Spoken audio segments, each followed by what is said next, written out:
Davy Crockett. Chapter 2, The Creek Where. Everyone liked Davy Crockett.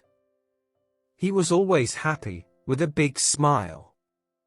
He was honest and always helped others. Davy was a tall man. He wore a coonskin cap, buckskin trousers, and a buckskin jacket. He always carried his long rifle, Old Betsy. In 1806, Davy married Polly Finley. She was a school teacher. They had 2 sons and a daughter, John, Joseph, and Judith. After a few years, the Crockett family moved into the Tennessee Hills. The Tennessee Hills were near hostile Indian country. In 1812, the war between the United States and Britain began. The Mohawk and Creek Indians fought with the British against the Americans. The American General Andrew Jackson organized a small army.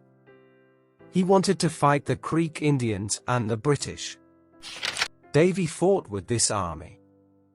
He was a scout because he knew the territory well.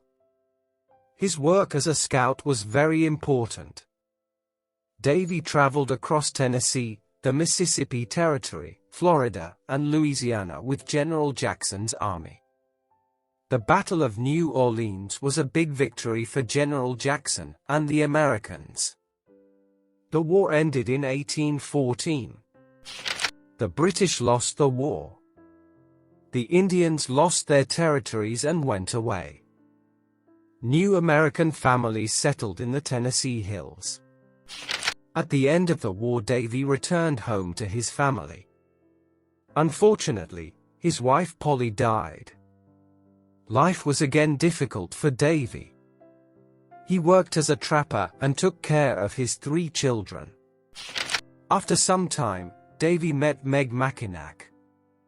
Meg's father was an American trapper. Her mother was a Cherokee Indian.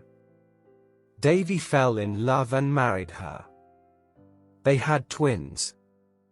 Davy named the twins George and Washington, in honor of America's first president. There were now 5 children in the Crockett family.